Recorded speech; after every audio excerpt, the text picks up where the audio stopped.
We last left off with police finding 3 bodies behind a strip mall in New Britain, Connecticut. One of those women, Joyveline Martinez, was a match for a DNA sample obtained from William Devin Howell's van. But what about those other 2 unidentified women? Jane Doe, number 2, was identified as Diane Cusack in December of 2010. Jane Doe, number 3, was identified as Mary Jane Menard in September of 2014. But gremlins, there's more. In April of 2015, 4 more bodies were found in that area behind the strip mall. These women would be identified much faster, all within a month or so of their discovery. They were Melanie Ruth Camellini, Marilyn Gonzalez, Janice Roberts, and finally, Nilsa Arizmendi. I'm Colby. I'm joined by my 2 best friends, Laura and Marina, and this is GRIMM.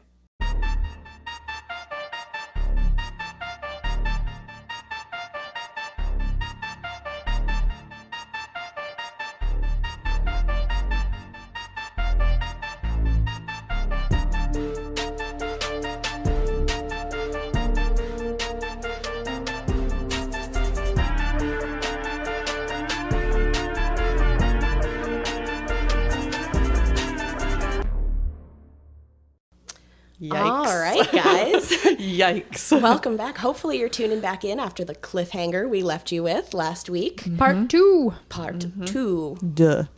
We now know that William Devin Howell is Connecticut's most prolific serial killer. Over the span of 9 months in 2003, Howell murdered 7 women. He raped 6 of them. Who is he really? Why did he commit these heinous crimes? And how did he find himself in Connecticut in the first place? And most of all, what was his motive? We will explore all of this and more on today's episode. Woohoo. So buckle up, guys. This is going to be a doozy. Can I also just say it's really nice to have you like within 6 feet of us again? Safely within 6 feet. It's pretty good. We're at Colb is officially out of COVID quarantine. My ear popped today for the first time in 2 weeks. I can fully hear Snaps again. for that. Thank you. Yes. I'm pretty excited though to hear about William Devin Howell, Yeah. Don't worry. aka. I got a couple more names we'll be able to call them. I'll share those. Did with we you already guys in the talk about how all the killers are have 3 names? Did we talk about that? No, we haven't yet, but Yeah. it's an interesting observation. It's Yeah. like entry criteria to become a serial killer must Yep. go by 3 names. Yeah. Yep. Except for Ted Bundy. He didn't want to fit the mold for some reason. Theodore Ted Bundy. Nailed it. All right, so a lot of what we know, we including me, about William Devin Howell comes from author Anne Howard. She has a rather unique relationship with him. I guess I would call them friends of sorts. He jokingly refers to himself as her pet monster. Very cute. Okay. Oh, wow. As part of my research on this case, I read her book called In His Garden, Conversations with a Serial Killer, and I got so much information from it. I would highly, highly recommend it to anybody who's interested in learning more about this case, because believe it or not, there are some details that I am leaving out. So there's definitely some stuff in the book. Awesome. Most notably, like all of the letters that Bill writes to Anne, because that's how a lot of their relationship develops, is through written communication. And, you know, obviously she does visit him from time to time, but she shares a lot of the information from his letters. Were there any photos? Does he have like serial killer scrawl? No, I didn't see a photo of the written Okay. communication at all. So I don't know what his penmanship is like, but there were photos from like his childhood, a lot of photos in the book.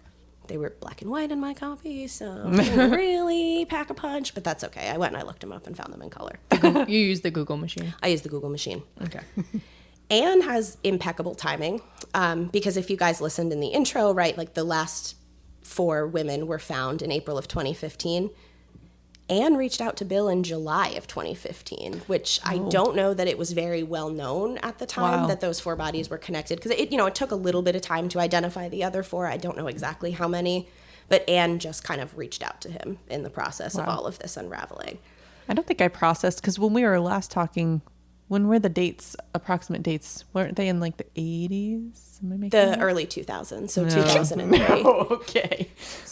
Close plus 20 years. Wrong. Okay. Well, do you know why you Got think it. that? Because to me, when I think of the 80s, I think 20 years ago, but the 80s were not 20 years ago, and this actually was 20 years ago. So you had the time frame right, just the wrong decade. Something about the van too, and just Yes. I don't know. The description of all of this just felt very much like the 70s and 80s, but wrong. It does, because I mean, like, if you think about it, when you think of stories like this where there's serial killers, you don't think of present day. You think of like the 70s, the 80s, maybe the 90s, but this is way more modern times, like 21st century serial killer. So Anne and Bill, right, they develop this relationship over time. He grows to trust her, and he confides all of his secrets in Anne. He confessed all of the murders directly to her. He answered any and every question Anne could think of. Wow. He disclosed more to her than he did his own lawyers. So he kind of told them, like, if you guys want to know what happened, talk to Anne about it. Interesting. And so, in turn, he has confided all of this in her. She then shares that with her readers. I will say he did know that her intention was to write a book with all of this, so it's not like she misled him in any way. She kind of made him believe initially that she thought he was innocent when she said, like, all along she believed him to be guilty of the crimes. But other than that, she was very clear with her intentions. That's awesome. Good for her. Yeah. So, because she has this really great relationship with him, there is just a ton of information available on him. So, we're going to go deep. Excellent. And we're going to start with his childhood. So, who is William Devin Howell? He was born in Hampton, Virginia on February 11th, 1970, to Melissa and John Howell. He was actually their fourth son and probably not a planned pregnancy. I know it's a lot more common for women to have children later in life now, but in the 60s or 70s, this was abnormal for a woman to be pregnant when she was 40, which was the case here. Wow. Also, they didn't have the technology that they have now for monitoring high-risk pregnancies, which they would call that geriatric, which I think is rude. Unfair. It is. Rude. It's like over 35. It is over 35. It's a geriatric like, pregnancy. I know. I'm just Geriatric upset. uterus. Naturally, all I could think of is Step Brothers. Yeah. Keep your liver spotted hands off my beautiful mother, you geriatric fuck. She's a saint. Okay. So he's their fourth son, right? We talked about this. Two of his brothers are significantly older than him. So Melissa had her first two boys by the time she was 20. So 15 years later, she welcomes a surprise son who is not William Devin Howell. It's a third child. Right. And then after 5 more years, then William is born. Wow. So his oldest brother is significantly older than him. Like, and I'm not going to call him a father figure, but like his older brother has children that are his age, right? Yep. So it's kind of a different kind of relationship than like I would have with my siblings because of just the age gap. So Bill says he had a relatively normal and good childhood. He was never abused by his parents. Both parents worked. His dad was a machinist and his mom worked at Whataburger, and she was very active in Bill's school. She was the room parent for his elementary class, which my mom did when I was in kindergarten, and it kind of just meant she came and she read books to us. That's nice. This is different. Nice. Yeah, this right? It's different. I'm like waiting for the other shoe to drop here. It's not going to drop. Wow. She attended PTA meetings regularly. That's like burglary. She attended PTA meetings regularly and even was the school's lunch lady for a while because she really wanted to be close to her baby. Oh, that's so sweet. At home, seems like the family liked to keep busy. Dad would spend his time working on projects in the garage, doing man stuff, working on cars, building things, all that fun stuff. He was a self-sufficient jack of all trades, or as my husband would say, he was a real salt of the earth kind of guy, just like a good old school dude. Our gremlins cannot see the hand action that goes with that. I did like the Italian hand motion with this because my husband is very Italian. Not Long Island Italian, though, I guess I should clarify. So not like very Italian, just Italian. Sorry, boo. His mother, right, in addition to being super active in Bill's school life, she loved to crochet, and she actually taught him how to do cross stitch, and he learned how to make ceramics as like a young boy. He was into all of this stuff, which I think is kind of cool. It is. Right? Very well-rounded. Very well-rounded. The confusion on my face is just because that's not, I'm with you, this is not normal for us. He had a very structured childhood. Every Thursday night, his older brother brought his family over to play pinochle, and Bill got to hang out with his nephews, who I had mentioned were his age. From the time he was 5, every Wednesday, he went to the boys' club. He went there every other Saturday. It sounded like that was a good time. He played pool. He watched movies in the movie room. He learned how to box. He played dodgeball. So, I kind of agree with Bill's assessment. He had a pretty normal childhood by all accounts. It sounds like he had a good one, above normal. It was good.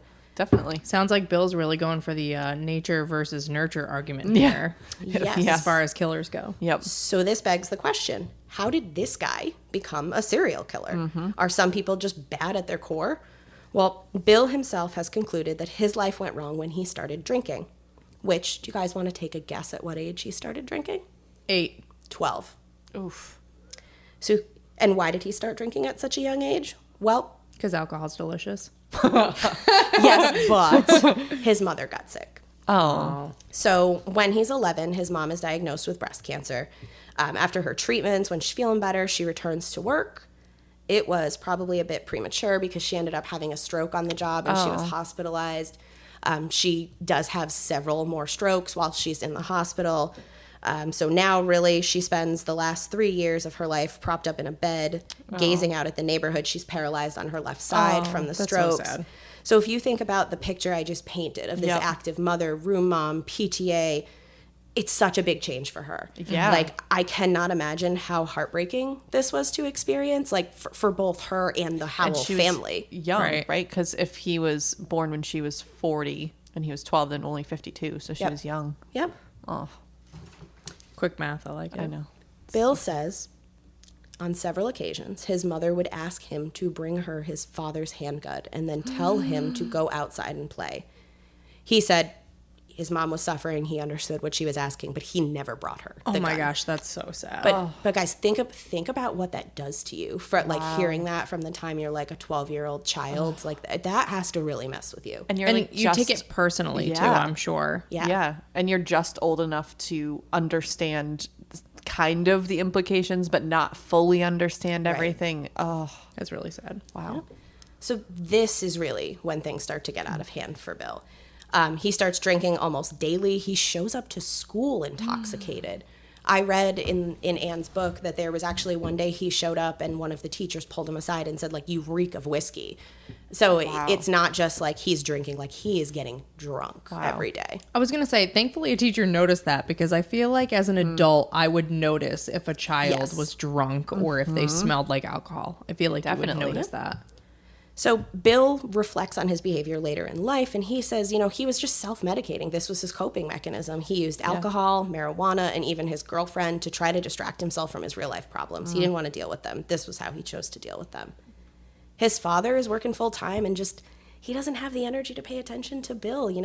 He's working. He's got an ailing wife that he's caring for. So Bill kind of does what he wants when he wants. Grim fact number 1 of this episode for you guys.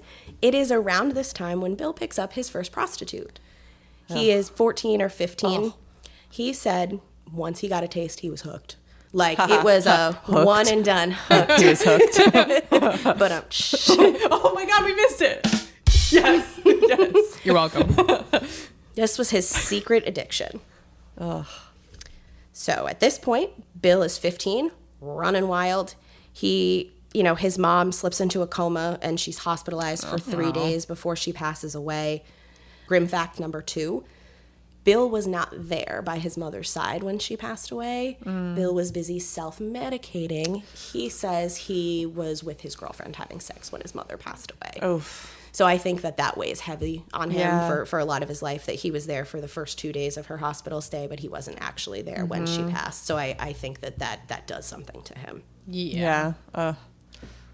Once his mother's passed away, he starts to get a little bit more reckless. He and some friends think it would be a really cool idea to break into Sears. I guess they were riding their bikes by and they noticed that the gate was left partially open. So they went inside, not thinking they were going to trip an alarm. They did. The police came. It doesn't seem like there were any consequences. They didn't take anything, and they were like 15-year-old kids at the time. So I think they just kind of let them go. Shortly after the Sears incident, he stole a dirt bike. Interestingly enough, he was not riding the dirt bike when they got caught with it. It was a different friend of his who ratted him out. Oh. We know Bill hates snitches. I was going to say, what do they say? Snitches get stitches. Yeah, you missed it. So, why did I tell you guys all of this? You picked up on it really quick. I think some of our gremlins probably did too. Bill's not exhibiting the telltale signs of a serial killer or a child, right, that you would have to watch for some sort of developmental disorder. So there's something called the McDonald triad, which is what we've all been describing. So I actually didn't know this is what this was called before I looked it up. So the McDonald triad is a pattern of behaviors that when observed in childhood can be a predictor that there's an increased likelihood of homicidal and sexually predatory behavior occurring later in life. Ooh. The 3 signs: cruelty to animals, Yeah. I've heard that. obsession with fire setting, persistent bedwetting as a child. Oh, That one came out of left field. That one's interesting. Interesting. Yes. So to hit on each of them, cruelty to animals. Bill loves animals. Like I read, there's an anecdote in the book about how, somebody was watching his dog and had his dog euthanized. I don't exactly know why they weren't supposed to do this, but Bill was livid. And you know what? I support him. Yeah. If anybody hurt Fallon, Oh I my would murder gosh. them. Yeah. Like, do not come for my pets. They are innocent, perfect beings. Was he the one that had pets in his cell? Did you tell us about that? Not in his cell, but there were like jailhouse animals that's that he right. considered a pet. There was a frog on Yeah. one Okay, occasion. yes, the frog. It is him. There Okay. was a mouse, and he, he Yes. loved them. He gave them little names like Mousy, Froggy, not super creative. But Hey, listen, I have a cat named Kitty. So. I have a cat named K10, which is a shorthand for kitten. Yeah. I'm not the best at that either. I don't know. That's pretty creative. That's pretty So good.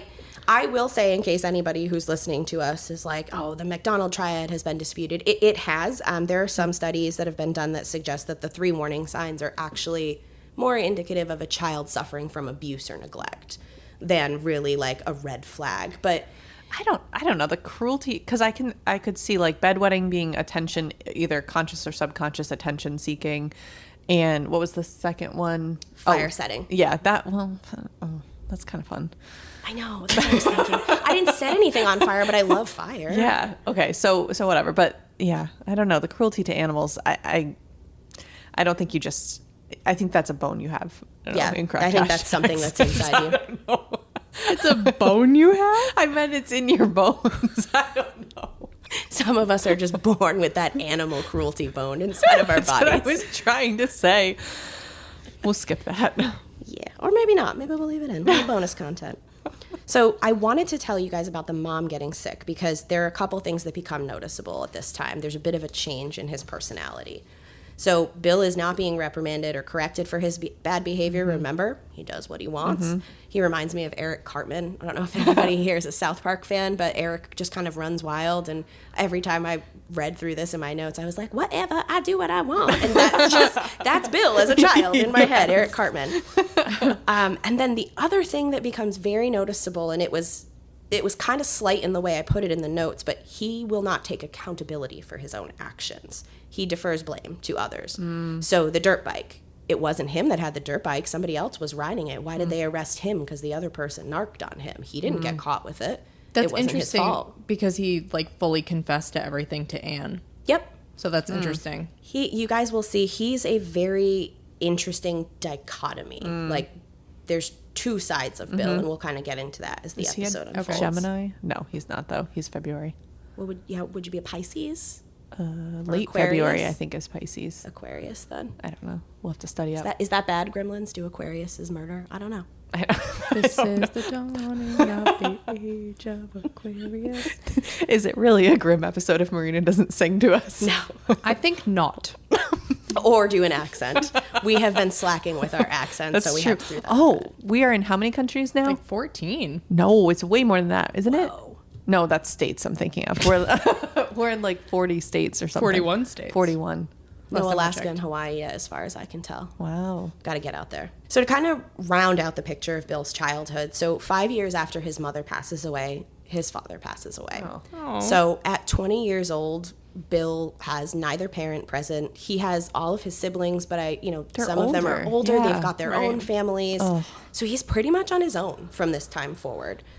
He does have a small support system. I had mentioned he had a girlfriend. His girlfriend at the time, Mandy, they actually dated on and off from the time he was 13 to when he was 22. They even had a couple kids together. They have 2 children, I believe a boy and a girl. They do eventually break up. Mandy marries another man, and she moves the children away from Bill, who never sees them again. Oh, geez. So I want to make it clear that I am in no way, shape, or form suggesting that any of this was a valid reason for the crimes he would go on to commit. I'm just trying to offer a look inside of his mind and maybe the events that shaped him to be the man that he became. And so far, we've talked about Bill's life in Virginia, but we know his crimes occurred in Connecticut. Right. So how did he end up here? In the spring of 2000, Bill met a woman in a chat room named Jessica. ASL. Sidebar, yes. Do you remember chat rooms, Oh, AOL yeah. chat rooms? Yes, I do. I also remember being on them young. Yes. And like saying ASL. Like, Yes, and lying. Yeah. Like I was maybe 11 or 12 and Yup. I'm like 16. Yeah. And Yes. in retrospect, that is horrifying. How did more of us not get abducted is what I don't wonder. know. I don't know. And you know what? I still see people we definitely as kids didn't realize it back then. Yeah. And I still No. think people don't realize it now. The amount of information that you give away, like a 15-year-old would be like, oh, well, I need to go to my soccer game. Right. Like go Blue Falcons. Right. And Right. if you know their state and you Yeah. pull up there and, people show up at their high school meets and Ugh. people still do that on Facebook. I see people So post creepy. like their home address and Yeah. Yep. It's too much. yeah. Yep. So in 2000, he meets Jessica. She is 19 and he is 30. So Bill into the younger ladies. The two of them talk. They get to know each other over the course of several weeks. And she actually comes to visit Bill in September of that year. So she goes to visit him in Virginia. She must have liked what she saw because Bill asked her to move in with him. And she says yes. Interesting. Okay. So the Jessica- mullet really did it for her. I think it did. It also could have been his blonde eyebrows that appeared to be white because he spent so much time out in the sun. Oh. Could have been that.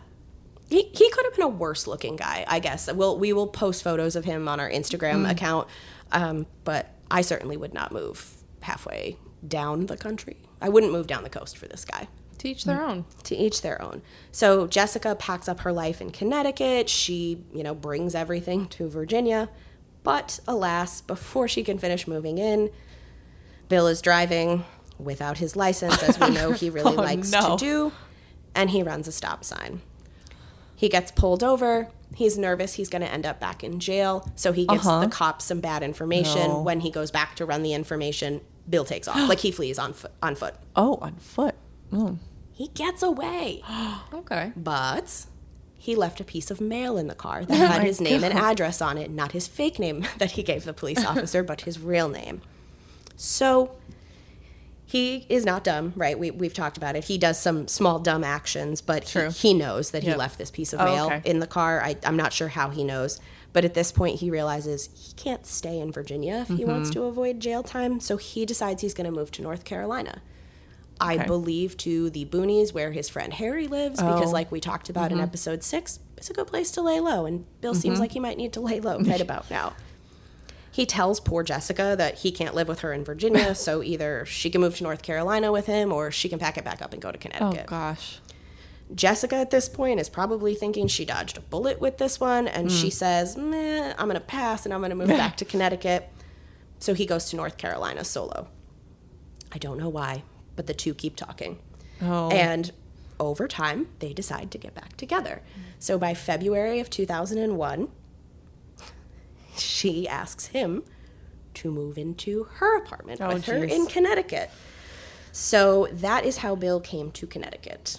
I mean, running a stop sign isn't that like we're like, ooh, you should avoid him like the plague because we know he's a serial killer. But like running a stop sign and fleeing from police, not our cup of tea, but like there's someone for everyone, you know? That's true. I think I would just be set off that he's like, I gotta go to North Carolina. Like, exactly. Why do you have to go to North Carolina from Virginia? Like, that's far. I think I'd be okay with it, like, if you got a ticket for not having a license even and all that. But the running, I think, is probably a no-no for me. I myself have been known to like a bad boy or two. And I did date somebody that had their license suspended and he did not have insurance. And it's a risky run. I will say that. Yeah. Sometimes it plays out and sometimes it does not play out. Mike has a perfect driving record. That is true. This is not current husband. So Bill and Jessica's relationship does not last very long. By the summer of 2001, they're broken up, so he actually moves out of her apartment and gets himself some roommates and a new place to live. Do you know where her apartment was in Connecticut? I think it was somewhere like in the northern part of the state. For some reason, Torrington is standing out in my mind. Is that like the northwestern corner? So Laura looked at me, but guys, I have a sincere confession. I am so geographically challenged. I couldn't tell you. I mean, same, and I'm pretty sure. No, I'm thinking of Thomaston. I think it's northwest. Yeah. I think it's northwest. I think it was Torrington, but like towards Litchfield. yes, I think so. I think that's up there. I know he worked at a grocery store. He bagged groceries. Well, we when only he have lived up those there. in Torrington, so. Ouch. So, moving on. Okay, so he gets himself some roommates, right? They are heroin addicts. Oh, no. And he hates this about them. So much so that he decides, like, he can't live with them. So he packs up all of his stuff and he gets ready to move out. Side note, maybe this is where his dislike for heroin comes from. I don't know if he disliked it before living with these people. Yeah. And that's also, I kind of support that. That's a good Yeah. decision. That I'm with him on that one. Yeah. Roommates don't let roommates shoot up. I stand by it. So Bill packs his car, right? He's getting ready to go back to Virginia. Literally, as he is gassing up his van to go to Virginia, he meets a girl at the gas station. And she is pretty, and he asks her out, and she says yes. Oh, he's a chick magnet. Yeah, the eyebrows, man. He has eyebrows. He was so close to leaving the state. Like, he was on his way out when he met this girl. Think about what could have been if he would have just left the state of Connecticut. People would be dead just somewhere else. I Just was somewhere just else, going to say probably, that. yeah. Yeah. Just not Connecticut. Yeah. Ugh. Yep. Yep. So, this particular girl he meets at the gas station, nothing pans out with her long term, but Bill does end up dating several women after he and Jessica, right, the girl he moved up here for, he ultimately decides he's going to stay in Connecticut at this point in time. He's not going to go If back the women home. are good here. The women are good up here. They are. Good looking up in Connecticut. Don't know where the towns are, but they are good looking. Hey, don't need to know where the towns are. Bill can tell us. So at this point in time, right, so we know that Bill kind of does whatever he wants when he wants to. He doesn't always take accountability for his action. He defers blame. So there's two other things that are important to keep in mind about Bill and kind of shaping his perspective of life. So we know he spent most of his adult life in and out of prison for nonviolent offenses, right? They were mostly for driving related things because he always drove without a license. Yep. We talked in our last episode that he only had a valid license for 1.5 years of his life, which is just crazy to me to think about that. Because what have we had our like 15, 16 years? It's just nuts. I hate to break it to you, it's more than 15. I don't like to talk about that. It's like how the 80s were 20 years ago for you. The last thing to keep in mind is he's addicted to prostitutes. He solicited his first one, right? We talked about when he was 14 or 15. And over the years, he said he has picked up hundreds of them. Hundreds of prostitutes for Bill. If you get to this, you can, I'll hold my question, but how is he paying? I mean, I don't know what the running rate is, but if you're going for hundreds of prostitutes, does he have a good job? What's he He's a doing? landscaper. Okay. Lots of And cash. he has very loyal clients up here in Connecticut who really love him. And after, he is eventually arrested and people are talking about the crimes he committed, it's almost like they're like, not my Bill, not the guy that cut my hedges. He was such a nice Southern gentleman. He really, I don't want to say he has two faces, but he really has two distinct personas. So we know this is not the best track record so far for Bill. He's got a couple of less than desirable personality characteristics, but nothing so far indicates any kind of violent tendency, right? What are we missing here? Well, in the early 2000s, Connecticut had a very big heroin problem. And do you know who is often addicted to drugs? Oh, Prostitutes. prostitutes. Bill's favorite people, prostitutes. So I think this is the connection where something happens here. So we're going to jump forward to the year 2003, which we know is when he goes on his murder spree. So Bill's still in Connecticut. He's doing work as a landscaper. He's living out of his van. He's dating Dory Holcomb. He does stay with Dory some nights, so he doesn't live with her, but he talks about, Southern gentleman. He helps her pay his rent. He couldn't afford his own place because he wanted to help out Dory. But he doesn't live with her full time. He sleeps in his van some nights, and when he's not in his van, he's at Dory's house. All I can think every time you say in his van is in a van down by the river. Who's that? Chris Farley. Farley, right? Yeah, it's not as funny when I do it. Sorry. I hate that I'm saying this next statement, but I'm going to say it because it's important. Bill has what I would describe to be an insatiable sexual appetite. So despite being in a long-term relationship with Dory, he is picking up prostitutes on the reg, left and right. From everything I could tell, I don't think Dory was aware that this was going on, probably because he would do it on nights that he wasn't staying at her home. But this is something that's very evident. He even talks about this like in the letters with Anne in some graphic, gross detail that if anybody reads the book, you can definitely see. But he's insatiable. He needs more. In early February of 2003, Bill's going to cross a line that there's no coming back from. He decides to take a little shopping trip. He goes to the hardware store to buy some supplies. Nothing out of the usual: duct tape, rope, a hammer, zip ties. So a murder kit. All things that seem innocent separately, but when you put them together, like you said, Marina, murder kit. But they don't seem that strange for a self-employed landscaper to purchase at the hardware store, right? Oh, That's I forgot true. he's a landscaper. Yeah, that's true. Okay. Yep. What Bill is actually doing, he's buying the materials he needs to act out his dark fantasy, raping a prostitute. Oh boy. That is where we are going to start talking about the victims. So Melanie Ruth Camellini was a 29-year-old mother of two. Her sister described her as a good mom who wanted to be better. She wanted to kick her addiction so she could be there for her kids. She also said that her sister had a knack for finding that one person, which I think she's implying that she gravitates towards people who are not good for her, people who she thinks she can fix. And unfortunately for Melanie, her sister was right, because Melanie would end up being Bill's first victim.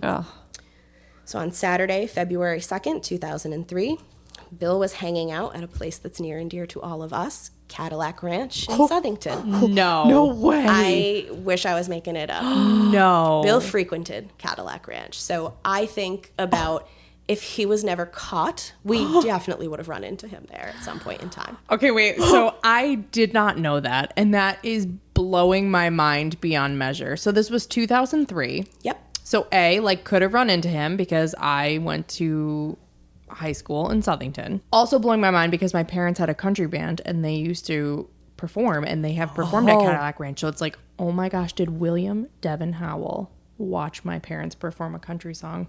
What was the name of your parents' band? The Backwoods Band. Love it. So Bill, if you ever listen to this, did you see the Backwoods Band at Cadillac Ranch? Do you know? Wow. Comment on our Instagram if you did. I'm just kidding.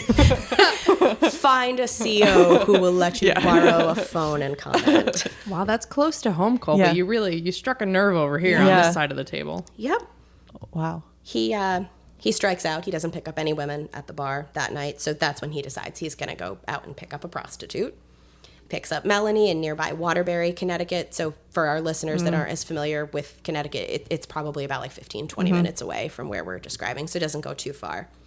So he picks up Melanie. He drives to a McDonald's parking lot, and they complete their agreed upon transaction in the parking lot. When she was done, he grabbed her by the throat, pinned her down on the back bench in his van. He duct taped her hands in almost like a prayer type, so she couldn't really move them. Duct tape her mouth, and then he drove her to a more private location. When they reach their second location, he spends the next 12 hours raping her on and off. God. When Bill was done, he said he knew he had to kill her to stop her from coming forward about his crime. He wasn't wearing a mask. She could very easily identify him. That goes to your theory. That's what you always ask. If you see their face, you know you're in trouble. Yep, if you see the face, you know you're in trouble. So fight or flight. Bill, right, he says he's got to murder her, or he has to kill her, rather. So he hits her in the temple with the hammer that he bought. Ugh. It literally does not faze Melanie. Like, she does not move at all after being struck with this hammer as hard as he can swing it. Instead, she pleads with him, like, please don't kill me. I have small children. So she's trying to appeal to the humanity inside of Bill. He later will say that he momentarily thought, like, I can't kill this woman. Like, almost like it's like a sign, like I struck her and nothing happened, and she's pleading, you know, and she's his first. So he said he ultimately knows he has to go through with it. So he ends up strangling her. As a quick aside, he said that she was the only victim he could not look in the eye when he killed her. He looked away. So he said after that, he felt like if he was man enough to commit the crime, he had to be man enough to look them in the eye. I'm so perplexed by this guy because it's just so outside of what we normally in our podcasts hear. Just how he, his upbringing and stuff. It's your face when I'm trying to tell. You're gonna be more perplexed. The more we talk about Bill and who he is, you're just gonna be scratching your head at like, him? It's almost, I think the word I'm looking for is almost relatable, obviously not in actually committing murder, but all the other things we hear about, I'm just like, wow, that person's crazy. They're terrible. But with this, it's like, I don't know, thoughts that, like it being a sign, that's a thought I would have. And it's just, it's weirding me out because it's, I don't know, just not what we normally hear. Now that he has strangled her, he's got a body on his hands that he has to dispose of. He tries to bury her, but remember, it's February. Oh. So the ground is frozen solid because we're in the middle of winter up here in the Northeast. So what does he do with her body? He keeps her in the van with him for 2 weeks. Ew. He lives in the van. Yeah. Right? So he's sleeping next to her corpse for 2 weeks in the van. Think about that for a second. I don't want to. It's not pleasant. Bill himself even says it was not great. Fucking understatement of the century, buddy. Not great. He was nervous to have her body in his van for so long, so he dismantled her jaw and sliced off her fingertips because he thought if those things were not with the body, they wouldn't be able to ID her. Still can't bury her, though, so he looks around for another solution, and he stumbles upon a barrel in the woods, and he thinks, this is perfect. I'll just put her in the barrel for safekeeping. I'll do my thing, go down south for the winter like I like to do, think nothing of it, and, when I come back up, I'll be able to find a place to bury her body. Marina and I are speechless at this turn of events. I'm still trying to process how, like, dismantling her jaw and taking her fingertips off. Like, if a police officer looked in the van before, they might be like, oh, there's like a blue person sleeping versus someone who's missing their jaw. Also, where did he put those? Because if you just put it in like the front of the van, that's not They were in helping. her pockets. Yeah. I don't know where he put those. I assume not in the barrel with her because he wanted them to be separate in case anybody stumbled on the body in the van, in the barrel, in any way. He didn't want them there. Yeah. But the book didn't say where he put those things. He is not the type of killer who keeps trophies for his victims. It's not that like he feels a shame about what he did. That wouldn't be right to say, but it's almost like the memory is enough for him. He doesn't need a physical reminder of what he did. The only thing he ever kept, he kept one of Melanie Camellini's rings because he said it marked the day when he became a monster.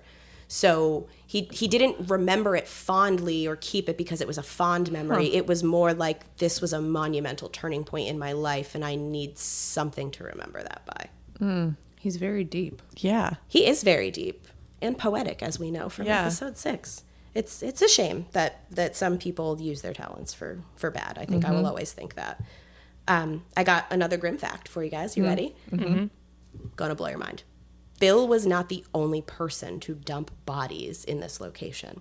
So where Bill's victims are all buried was in a shopping plaza wooded area in New Britain, Connecticut. So in the early 90s, a man named Robert Haunch murders his wife, Marcia Haunch, and his 17-year-old daughter, Elizabeth Haunch, and disposed of their bodies in the same area.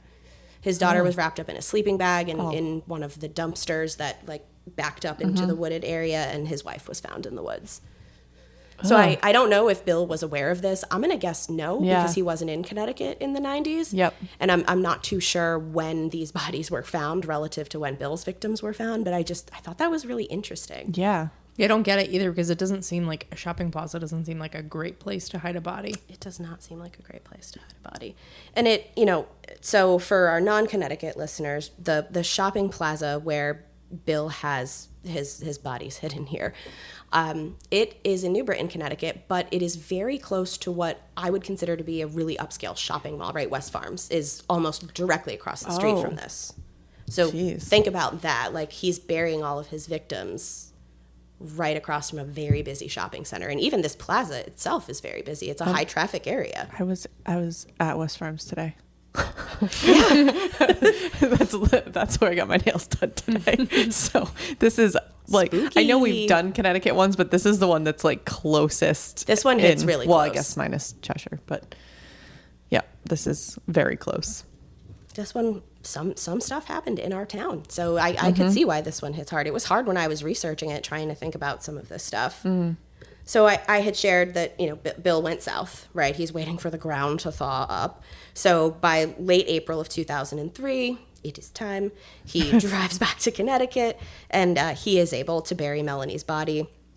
And he says that this moment is when he realizes he literally has nothing left to lose. He knows Connecticut has the death penalty. He's going to get the same punishment for doing this to one woman as he would to many women.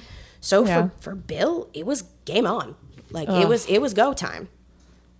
Man, that's a logical thought. I fault him for I it. appreciate the rationale, but I wish he didn't have it, because then six other women would still be alive. Right. But Definitely. But it's I could see how he got from point A to point B in this example. Like I said, that's been the whole time. Not you can relatable follow. is probably the wrong word, but understandable. Maybe not that either. I know what you mean, and I think our listeners will know what you mean when you think about some of the other serial killers that are very heavily discussed. Like, usually you can't follow their train of thought. Exactly. And with Bill, it's almost like we could predict what his next thought is going to be, because it's not so far diverted from what you or I would think in a specific situation, other than we don't want to rape and murder prostitutes. Right. He's like, it's like alternate universe Bill was probably fine, and very, like someone we would know. Yeah. Yeah. And possibly would have met at Cadillac Ranch. Yeah. Crazy. Bill's second victim is 26-year-old Marilyn Gonzalez. She is described as always happy, always smiling. I don't know much more about her personally. There's just varying degrees of information available on each of the victims. Nilsa, obviously, there's the most about. That's why we dedicated the prior episode to her, and she really was the key to unraveling this whole mystery.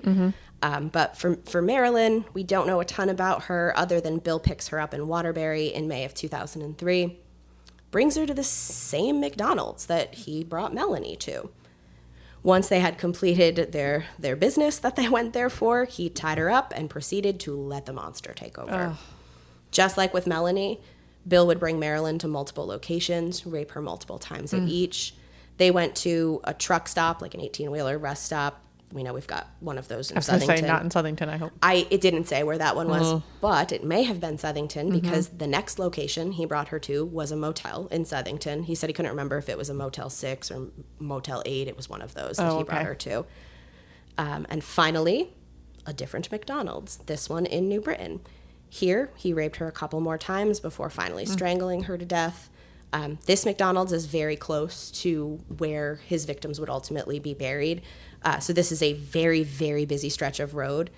He is committing these crimes in literal plain sight. Thinking like this is all happening as people are going through the drive-through at McDonald's, and they have no idea what's happening in the sketchy van that's just parked at the back of the parking lot. Was that like part of the thrill for him? Maybe. I don't know. I looked up this McDonald's because I figured, I was like, I've probably had some food there before. I'm familiar with it. It has a very big parking lot for a fast food place, I would say. So I think it gave him enough distance.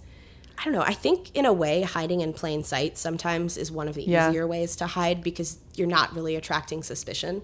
Right? No, and cars park and eat their food, so it's not that, and it's a windowless van, so. Yeah, the van's a little bit better than if he was in like an SUV or a car. Yep. Oh, crazy though. So I can only assume he picked this McDonald's based on like location convenience.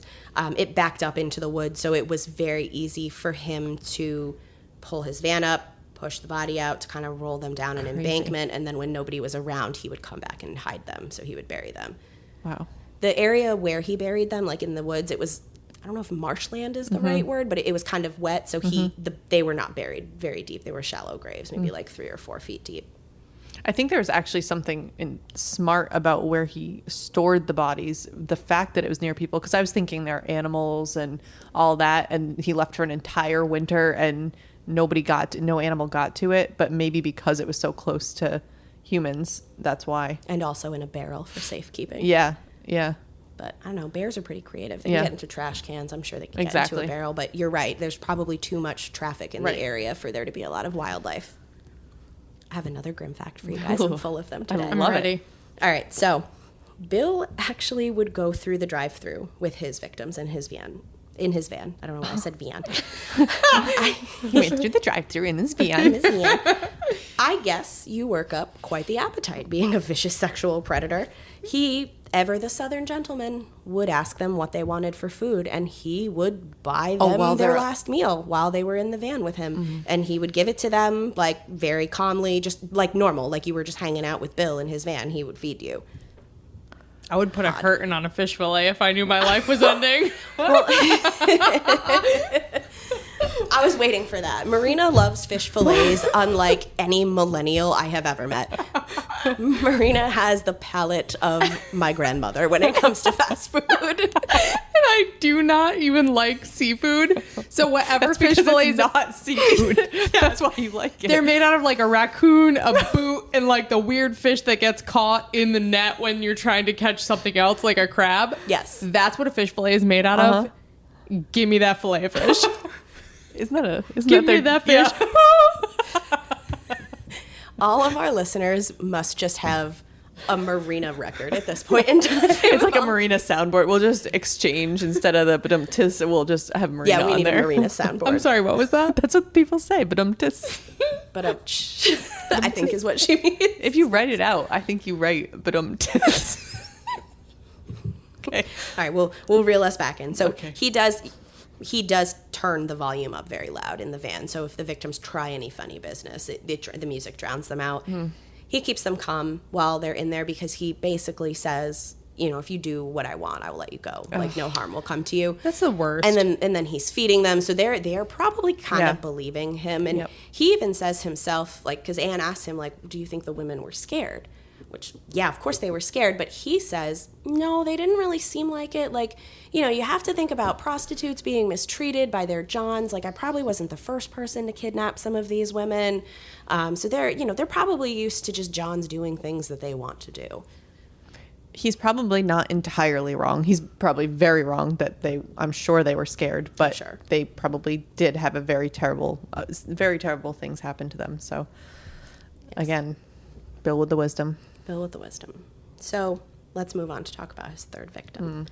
His third victim, Janice Roberts, was a transgendered woman.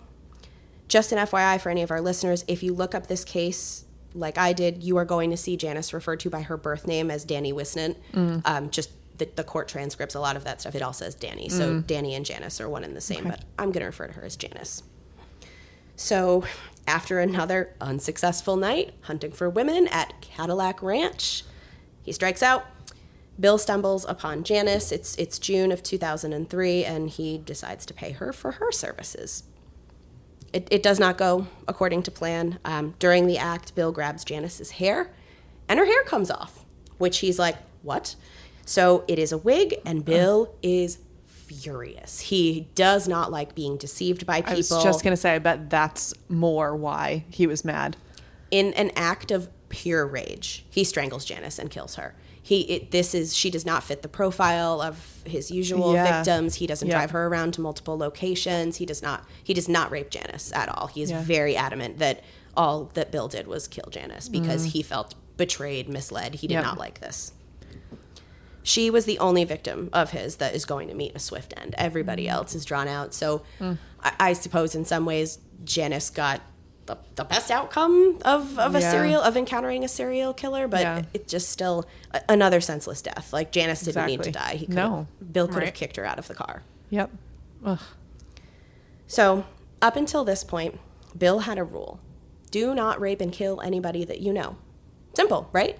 Pretty easy. It's simple as what is it? Snitches get stitches. Yeah. Just as simple. He can't help himself, though. Bill just literally cannot help himself. I know we spoke in great detail last episode about Nilsa's case, but I did leave out the details regarding what exactly happened to her, and it was because I was planning on sharing that as a part of this episode. So on July 25th of 2003, Nilsa Arizmendi saw her friend Bill Devin to her in a parking lot near the Almar Hotel where she and her boyfriend Ace were living. Nilsa ran up to the side of the van and excitedly asked Bill if he can give her a ride to Hartford so she could pick up some drugs. And Nilsa's not thinking she's in any danger, right? Like, she's hung out with Bill and her boyfriend. Like, there was one time where they hung out in their room. They drank together. They smoked together. Like, they were casual acquaintances who, you know, they were very familiar with each other. So she's not thinking anything of it. She's gotten a ride from him a bunch. Not this time. So she enters his van, and Bill wants more than just gas money. What's the saying? Ass, gas, or grass. No one rides free. Bill wants some ass this time. He does not want the gas money. So Nilsa herself is a sex worker, remember? So she's really not fazed by his request. And Bill does know that she's a sex worker, by the way. So he's kind of like, you know, I'm not asking for anything out of the ordinary. It's a pretty easy request, Nilsa. So she does agree. He actually pays her, too, for their transaction. And she refuses to finish the job. Bill gets very angry. So what we're kind of seeing now is this very calculated, logical person is now starting to kind of lose it a little bit and give in to his emotions because in his anger, he decides he's going to rape Nilsa. He said that when he first met her and her boyfriend, they stole $20 out of his van. So now what he sees is her trying to take back something that he paid her for and not finishing the service he was paid for.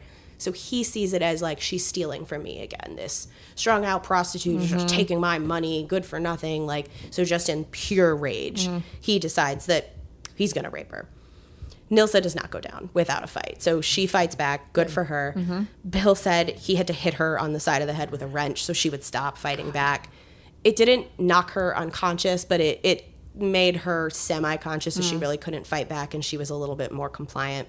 So he drives his van to the back of a parking lot, you know, a little more private of a location than where he picked her up, kind of in broad sight, and he rapes her in this location. He then drove to another location, raped her 2 or 3 more times, and he got a little tired, so he took a cat nap next to her while she was just hanging out in his vehicle. She's still alive, right? He hasn't strangled her yet. So he just, you know, took a little nap to build his energy back up. He's really gotten more comfortable in his role. He really has. And more disgusting in some ways. When he wakes up, he drives to a third location, a Motel 6, and he takes the duct tape off of her mouth and made her perform oral sex on him so he could rape her a few more times. So this happens. Once he's satisfied, he strangles her in the back of the parking lot of the Motel 6. He claims he was not planning on doing this. When he picked up Nilsa that night, this was not his plan. He just got really angry because she tried to steal from him, and this was just his response. He lashed out. But, you know, yeah, he knew her. He did break his rule about not raping and killing anybody that he knows personally. But you know what?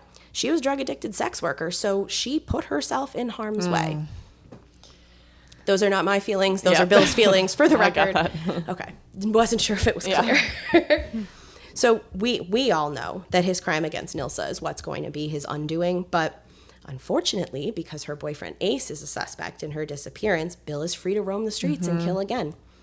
It's now that we can see that the formerly composed, calm, and collected Bill is starting to act more based on anger than calculated thoughts, right? We're all kind of picking up on this pattern. He's devolving, I think, right?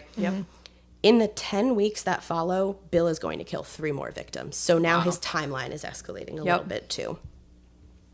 His 5th victim is a woman named Mary Jane Menard.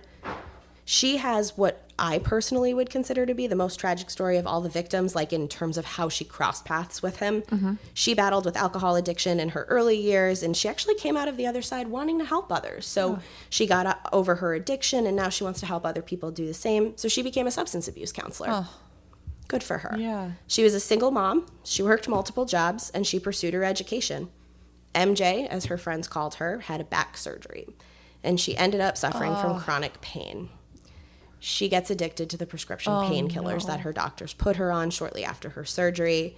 I am assuming that heroin is cheaper or easier to get a hold of than pills because that's what she ends up using after a while. I think it's way cheaper. I've watched a lot of intervention, And that's unfortunately a very common story where somebody has been legitimately on pain medication and becomes addicted. And it's exactly that. It's harder to get and it's more expensive, and they turn to heroin or something similar. And it's really heartbreaking. I mean, it all is, but I'm with you. That's really sad. And I know people that this happened to. Like, I know people who have had some sort of a surgery. They've been on prescription painkillers, and then once their prescription runs out, like, they're still addicted to them. And you don't really get offered a lot of help to break that addiction. I mean, fortunately, like, the people that I know in my life were able to get clean, but it's hard. Yeah. So this is a woman too with MJ. She's seen firsthand what addiction can do to other people. Yeah. She was an addict, right? She helps other people get through their addictions, and it still happened to her. So it can happen to anybody. You are not a bad person because you are addicted to drugs. Like, it is an addiction. It is a condition, right? Unfortunately for MJ, her heroin usage leads to a downward spiral. She helped others overcome their addiction, but she could not help herself, as is the case with a lot of things in life. I think we all talk about how we use our group here to kind of help us cope with anxiety, because when you're in your own head, it's so much different than when somebody else is telling you It's really hard to practice what you preach. Yes, absolutely. I usually say, do as I say, not as I do. Correct, yes. Also, ask for forgiveness, not permission. Those would probably be my 2 mantras in life. I could definitely have pegged the second one. Yeah. As yours. Yep. In late September of early October of 2003, MJ is working the streets to pay for her heroin addiction. We talked last time about how expensive heroin can be. So she gets picked up by Bill. And he repeats his pattern of raping, relocating, raping again, and then eventually strangling his victims once he is done with them. So that's what happens with MJ. Her obituary says that she overcame many obstacles in her life and was admired for her hard work, dedication, and drive. Her daughter, Tiffany, was actually interviewed. So there was stuff in the book from Tiffany. Tiffany spoke with Ann Howard. And Tiffany says, while she loved her mom, she obviously disagreed with some of her choices, like her heroin usage. She said she always held on to hope that someday she would see her mom again. One of the choices, other than the heroin usage, that Tiffany disagreed with was her mom was dating a man named Sammy that she met through her job. So he was struggling with AIDS. He was a heroin addict for almost 13 years, right, between when MJ went missing and when her body was identified. Tiffany hated her mother. She thought that she chose drugs over her children. So she chose Sammy and drugs and just left them. That was what all of her and her siblings thought. And, they kind of blamed Sammy to some extent for taking their mother away. Sammy committed suicide. He was so distraught about MJ just disappearing and the allegations from the family. Oh my goodness. He seemed like he genuinely cared for her, and he didn't want to exist without her. So sad. Like secondary victims. That was why I wanted to include that, because Sammy is not a direct victim. But if Bill never would have taken MJ away from him, I believe Sammy would not have committed suicide at that point in time. So the kids blame themselves for Sammy's death. They blame themselves for hating their mom for 13 years. But it's just hard because you never want to think the worst case scenario, like that mom is dead. It's easier and better, I think, ultimately, to hope that she's out there somewhere and just choosing to stay away. They thought worst case, her end would have been met by ODing in a hotel room somewhere. Right. They could have never imagined the horrific truth of what happened to their mother. Awful. Absolutely devastating. So Diane Cusack is going to be Bill's 6th victim. Diane is 55 years old. She, like the other victims, had a known substance abuse problem.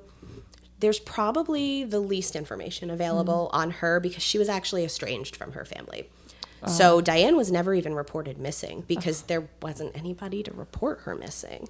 And how many prostitutes does that happen to across the country? Many. Yep. So many, I'm sure. And when you go to report them missing to the police, like we saw with Nilsa, like usually, and I'm sure there's a reason they do this, but usually the first response is give it a couple days and see if they show up. Right. It's just very sad. So with Diane, it's October of 2003. Bill picks her up at 2 a.m., actually behind the shopping plaza in New Britain, so she's real convenient for him. He does drive her around to multiple locations. He rapes her at each of them. Their final stop was a McDonald's parking lot. Really loves McDonald's. Really? He rapes her in the parking lot until about noon. So again, as all these people are going through the drive-thru, getting their Egg McMuffins and their coffees, these horrible atrocities are happening like just beyond. Wow. He also strangles her when he is done. So big time pattern here, right, that we see. His 7th victim, and his youngest, was 23-year-old Joyveline Martinez. She went by Joy. She was the only other victim than Nilsa to put up a fight. He said he picked her up in Hartford, and then he drove her to a bowling alley on the Berlin Turnpike, where he raped her several times. As a side note, I have literally been to team building activities for work at that bowling alley. Just going to ask. Yeah. Yes, it is the one you are thinking of. Oh, my God. Yep. He said she was fighting back. He was getting annoyed, so he punched her in the nose. And she gave him no more trouble after that. I probably would, too, after being struck in the nose. I'd be a little startled. He brought her to another location. He raped her. And finally, he went to good old McDonald's. Of course. Yep. Where he eventually strangled her. She would be his final victim. All 7 women would be placed in the same wooded area behind that shopping plaza in New Britain, Connecticut. Some people have said that Howell called this area his garden, and he would visit this from time to time. Howell says that's not true. He never called it his garden. That was just something that an inmate made up because, you know, it's cooler when you have something like that in the story. He said, nope, not a garden. Well, they do joke about in prison, if you ever need a good landscaper, you know who to call. Yeah. So from my take is he must have referred to something at one point in time, even if it was kind of like in jest. It feels dirty to say that, but he must have said it once. I don't know how somebody, if they just came up with it, good for them. Very creative. So speaking of things that Bill says that inmates made up and he never did, there are a few nicknames for Bill, right? Most serial killers have nicknames. So he says he did not come up with these things himself. He had names such as the Sick Ripper of CT, or just the Sick Ripper, Hilly Billy, because he was a Southern gentleman. I like Hilly Billy. Wild Bill, not as original. And this isn't a name for him, but this is a name for his van. He called it the Murder Mobile. Again, No. We all love alliteration. Bill denies this. He says, I did not come up with any of these things. This is just the other inmates letting their imaginations run wild. Fair. So, since Bill doesn't seem to be attached to any of these names, I thought maybe I could do better. Maybe I could come up with a remix, if you will. I'm so excited. Yes. So, I thought Golden Arches Killer, which may be a thing. Oh. I don't know. But a lot of his activity happened at McDonald's. Yeah. So I was very inspired. Ruin fish fillets for me. I'm so sorry. Do you want a side of murder with your fish fillet? Now I have to worry about murderers Would you like in the rape with McDonald's that? parking lot. Yes. How about the McMurderer? Oh. That's got my vote. Next one, a little lazy, but Kill Bill. Oh, okay. Kill Bill. And lastly, Predator who robbed the world of 7 bright lights. But that's kind of a mouthful to say, right? Yeah. It's good though. It's good. It's good. So we've talked a lot about Bill's upbringing. We've talked about his victims now. We all know their names. Why did he target these women, right? What did they have in common? So over the years, Bill's opened up to Ann Howard about his crimes. The two of them have had many, many conversations attempting to analyze why Bill did what he did. She asks him why he thinks. He told Anne that he always had a dark fantasy involving raping prostitutes. Like, as long as he could remember, this was a fantasy he played out in his mind. He said he never felt like he had to talk himself out of doing it. That was never a thought that crossed his mind. Rather, he hit a point where he convinced himself, I can do this. So he kill people? Rape prostitutes. Kill wasn't really part. Okay. He wanted to rape prostitutes. That was his dark fantasy. The killing was like a byproduct, like a necessary thing he had to do. He didn't enjoy the killing. It was the raping. That was his jam. Oh, so like can do it as in I can do whatever I want. I can do it. Like I'm psyching myself up. Like I got this. I'm going to pull the trigger. I could go. I could do it. Huh. He so readily disassociates himself from his crimes. Like he is just truly fascinating. He says that he committed the crimes, but they weren't him. He says he was just acting out a part when he committed the crimes.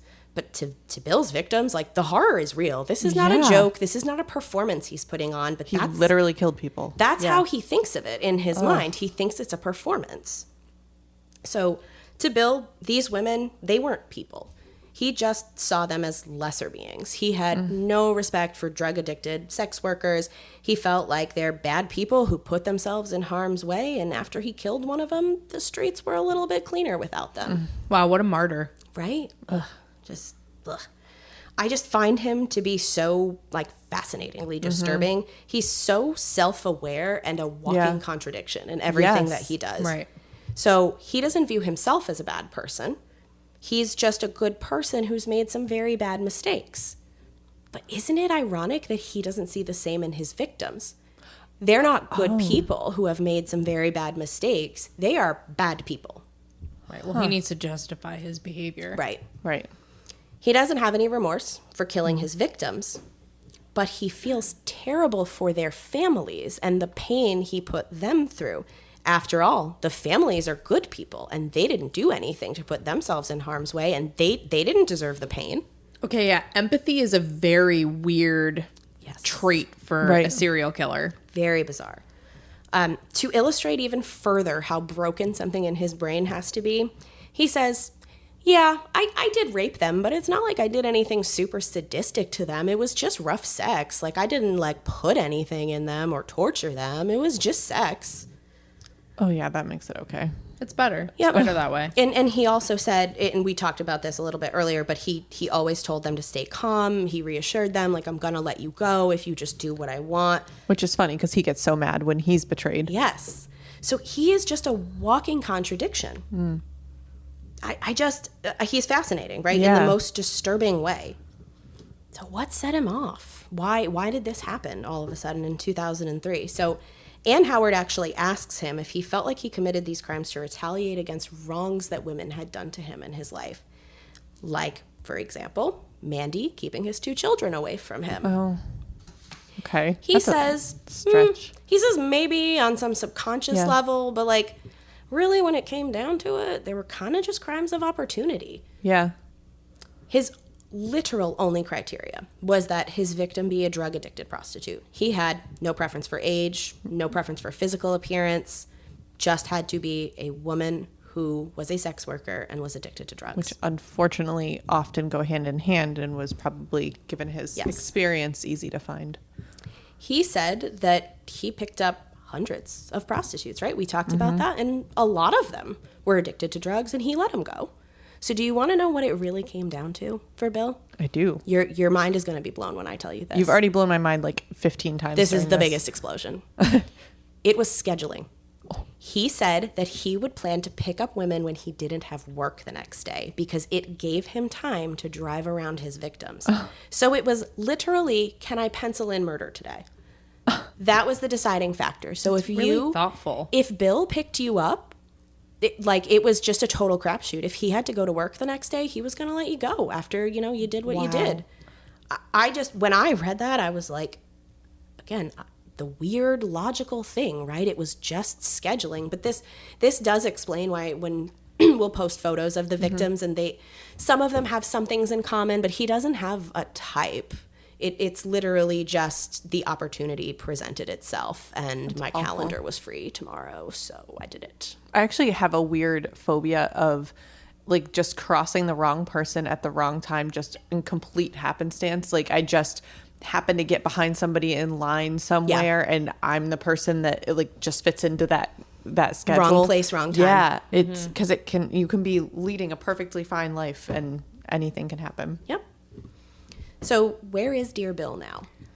Well, Bill's in prison. We know this from the show opener because he was serving a 15-year sentence for Nils's murder. But what ended up happening was that on June 7th, 2017, the prosecution offers him a plea deal. It's not really much of a deal. It's 360 years in prison, 60 for each victim. So he tells Anne he's thinking about taking the deal.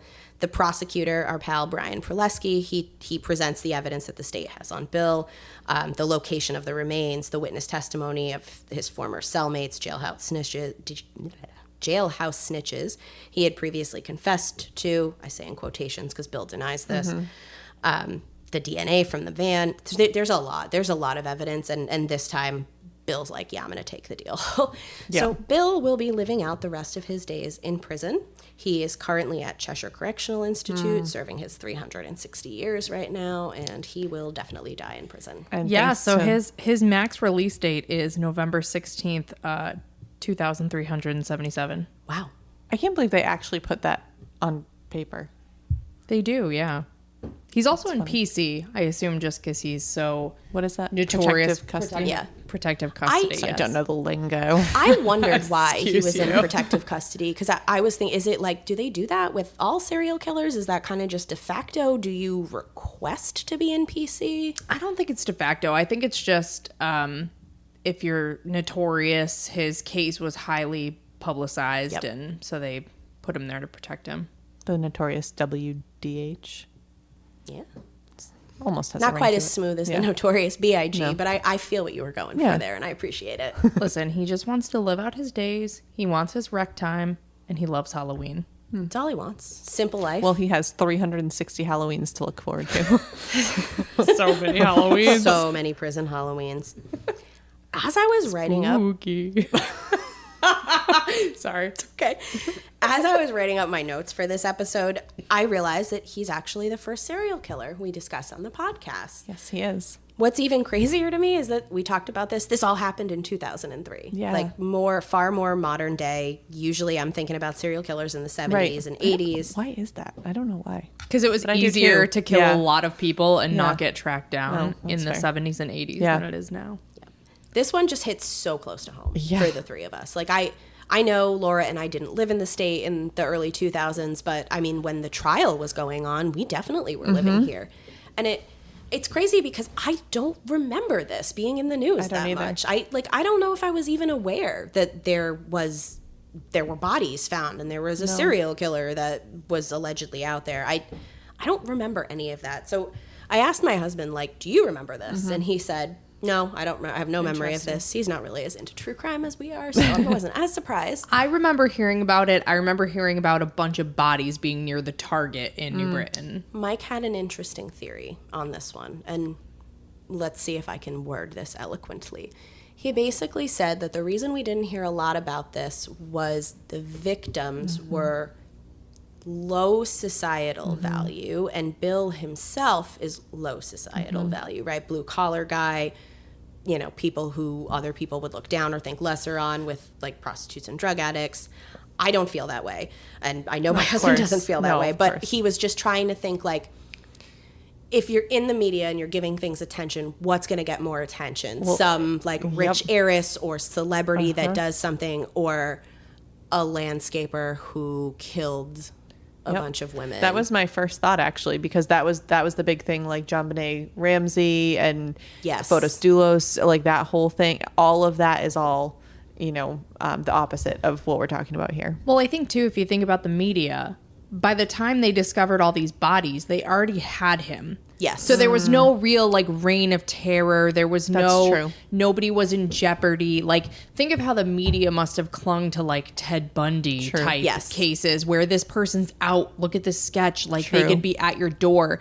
Like the horror is already over by the time they figured out that he's done this. So they report it, but you'd think that people aren't as interested as they would be if he was still at large. Definitely. And they want That's to a good know, point. you know, where they could run into him. So it's That's probably a another good point. combination of all of these things. Not going to get as many likes and follows on social media if they post that. Right. No. Yep. Always got to do it for the gram. Got to do it. So that concludes our discussion on William Devin Howell. I got to say, for all of our gremlins, we hope you enjoyed this episode. I really thoroughly enjoyed researching this one. It was very different than some of the other cases that we've covered so far. Awesome. I really jumped in head first here. And I knew almost nothing about him, so it was really cool to hear about it. Awesome. Well, remember, gremlins, listen, learn, and stay alive. And maybe be extra alert next time you go through the McDonald's drive-thru. I know I will be. If you're loving Grimm, please rate and subscribe to our podcast. If you want to see case photos, follow us on Instagram at Grimm Crime Podcast. If you want to give us a case suggestion, just say, hey, send me hate mail for making you wait a week. I'm still waiting for it. Email us at grimmcrimepodcast@gmail.com. Until next time.